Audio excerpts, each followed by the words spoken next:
Hello everyone, welcome back again to my channel. So for today's video, share ko naman sa inyo ang mga posibleng exam niyo kapag mag-apply kayo ng abroad or factory worker kahit saan man. So ito po siya ang posible, ito ang gagawin niyo kung may puzzle exam or puzzle test. So una, itong side na to, ang unahin nyo, itong apat na side. So, of course, may limit niyan. Some employers, they conduct for 5 minutes only for making a puzzle test exam. So, ang purpose niyan, para i-ano niya yung mga kamay nyo kung mabilis ba kayo, especially sa mga factory worker, laundry operator, when you apply going to abroad. So ito po ang gagawin nyo. So una, i-segregate nyo yung puzzle kasi bara-bara niyan, or I mean yung mga puzzle before sila mag-conduct ng puzzle exam, scattered talaga yan. So i-ano nyo, i-arrange nyo. So unahon nyo yung itong side, for side, ito shot. So tapos yung mga side, straight side, yun po talaga ang unahin nyo.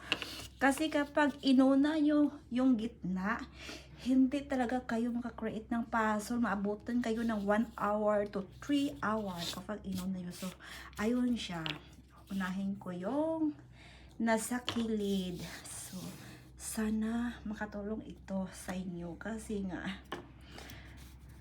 yung ibang employer talaga kinukuha talaga nila yung pinaka the best,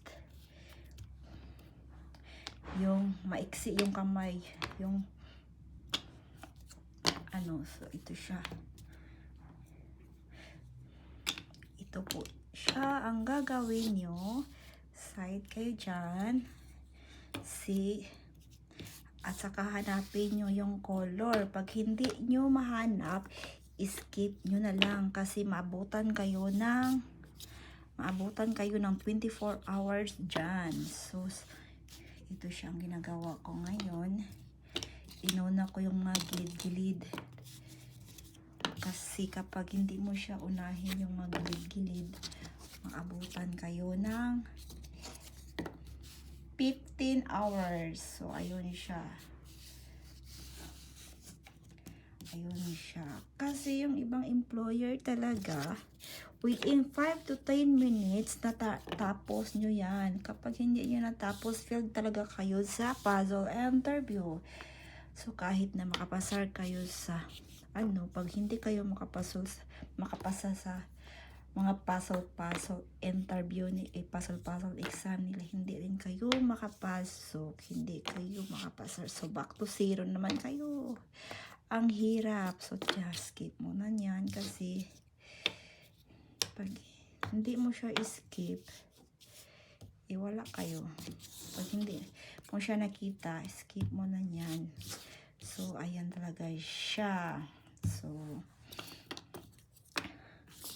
ganito lang siya ang gagawin nyo.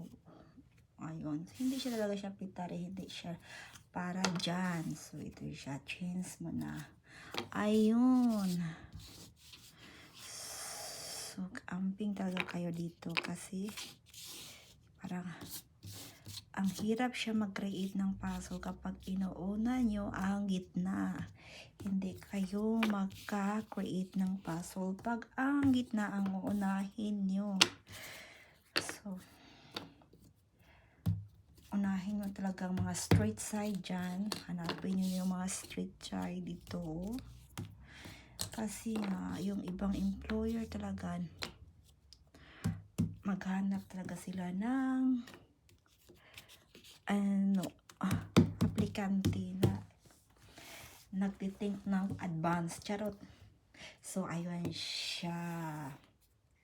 So, 4 minutes na kiti show. 4 minutes lang yan. So, after that, especially na kung mag-apply kayo ng papuntang Japan, mostly talaga yung mga employer nag-conduct sila ng mga ganitong puzzle kasi marami aplikante. At saka yung kukunin talaga nila yung pinaka-the best para sa kanila na ito ito yung aplikante na hinahanap ko, ang bilis ng kamay at saka nag-iisip kung ano ang dapat unang gawin. So, ayan talaga ang hinahanap ng employer para hindi kayo pabalik-balik na mag-ano ng interview. Hindi kayo pabalik-balik na pupunta sa agency at saka another interview naman. Ang hirap. So, ayun siya mga jorgs. So, yan talaga ang hinahanap ng employer na nagtitink ng advance kung paano siya gagawin. Mostly to, especially kung mag-apply kayo papuntang Japan, ito talaga ang mangyayari. Mostly talaga may puzzle talaga sila. Basic math, puzzle din, final interview. So may iba dyan na nakapasar sila sa basic, mathematic basic, pero hindi talaga sila nakapasar dito. So, mostly, ang kinukuha talaga ng employer, makapasar talaga sa puzzle and puzzle exam. Puzzle exam. So, may rin, ano yun? Dexterity test. So, ayun siya. Ang hirap pala nito gagawin. Pero, kapag nag-advance talaga kayo ng, advance kayo mag-isip, makuha talaga ito ninyo. Within 5 minutes lang po siya talaga. Oo. So, ang sa akin lang kasi isa lang kamay ang ginagamit ko. Ayun. It takes talaga siya ng how many minutes? Na 6 minutes. So, isa lang talaga ang kamay ginagamit ko kasi ako lang talaga ang nagbibideo dito. Nag-share lang naman ako na. Kasi nga, ito talaga ang nangyari nung una sa akin. Hindi talaga ako nakapasar sa first interview ko kasi ganito na talaga ang kinakontak sa mga employer. Puzzle exam, hindi ako nakapasar dito kasi wala talaga kang idea kung paano siya gagawin. Wala akong idea. So, inuna ko talaga yung gitna, day. Ayun siya, day, pero bagsak. Kasi ang kinukuha talaga ng employer yung pinakamabilis. Yung iba nakakuha lang talaga within 4 minutes. Ako nakakuha ng 15 minutes. Bagsak. Ang kalabasan ko talaga is bagsak. Kasi nga, hindi talaga ako nag-isip. So, ayun talaga ang nangyayari sa akin. So, hindi ko talaga alam na ganito lang pala ang gagawin. Ayun siya. Ayun siya. So, or kayo talaga okay. So, ayun siya. Mabuo ko rin siya within the